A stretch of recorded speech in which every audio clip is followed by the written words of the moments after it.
Hello, everyone. I'm sure most of you have already heard what is going on, but let's put it out here. Ex-Governor El-Rufai to spend night in EFCC custody over alleged 423 billion naira fraud, says official.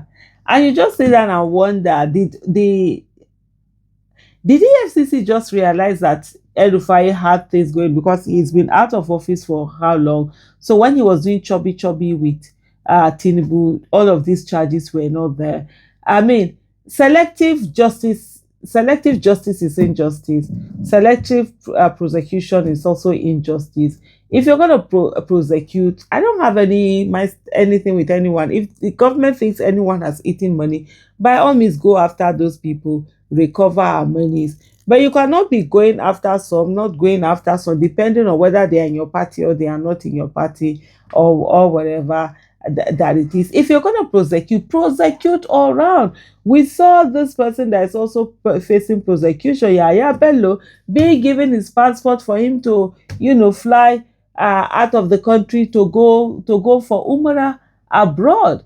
And then, so you see the likes of what do you call him now, Ganduje, who was caught on camera stuffing his babariga with dollars, go, going all over the place. No any charges of corruption against him. And not just this, there are so many other numerous ones. So it's almost like, even this thing, what do you call it, the former governor of Delta State, you know the next thing, he had corruption charges, he goes into APC, and that's it.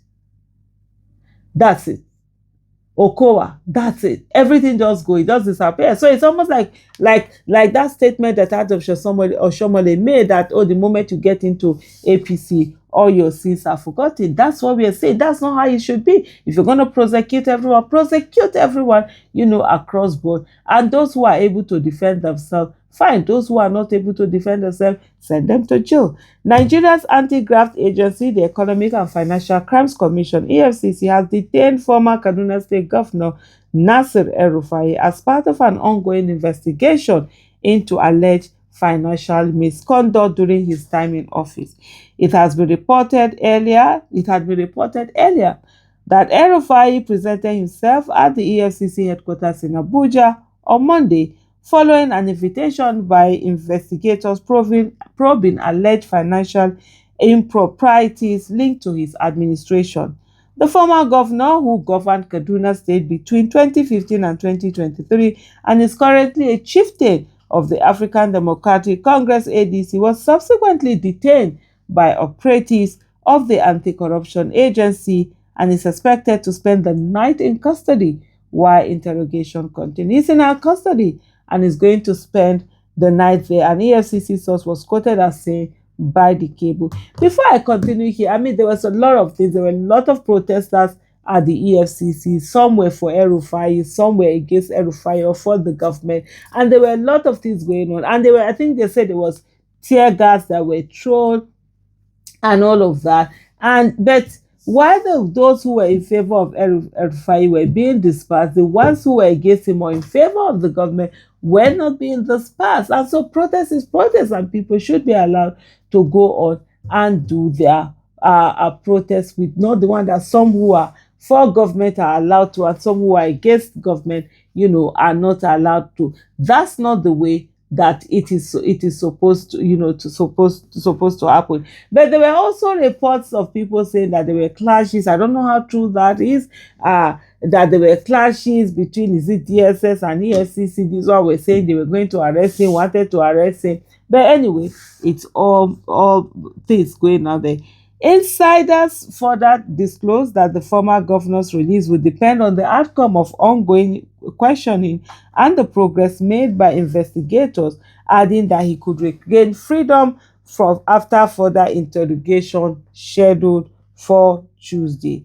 El-Rufai's detention follows earlier recommendations by the Kaduna State House of Assembly, which in 2024 indicted the former governor over allegations involving diversion of about 423 billion in public funds and alleged money laundering activities. There were also reports that people had gone there was protests in Kaduna State calling for his prosecution and all of that. And all of this is happening on the day that he actually turned 66, I think it was said. The lawmakers had urged anti-graft agencies to launch a full criminal investigation into the financial dealings of his administration.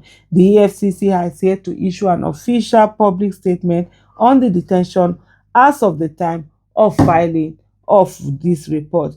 The development marks a significant escalation in the legal scrutiny facing the former governor, who remains one of Nigeria's most prominent political figures and a controversial voice in national political debates. The Nigerian government has also been planning to arraign former Nasir El-Rufai before the Federal High Court of Nigeria, sitting in Abuja, over allegations of unlawful interception of the phone communications of the National Security Advisor, Nuhu Ribadu.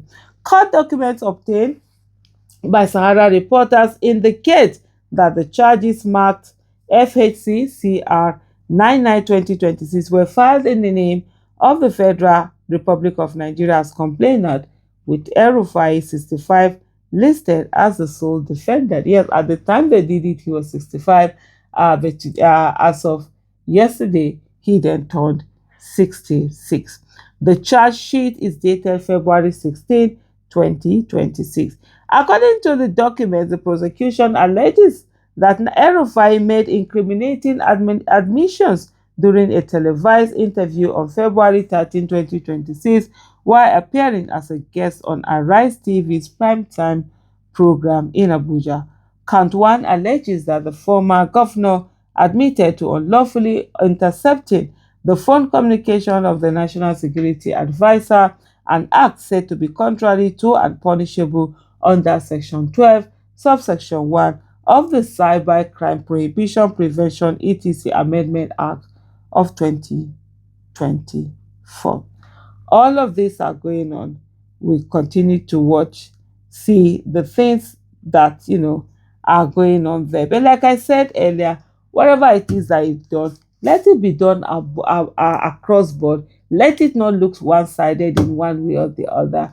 I mean, it is, if we want there to be equity and justice must be seen. And you have both Ishak say what I said earlier. I say, but Yaya Bello is working freely.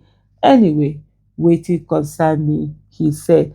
Adeyemi says this man is a power drug. Karma is already catching up with him.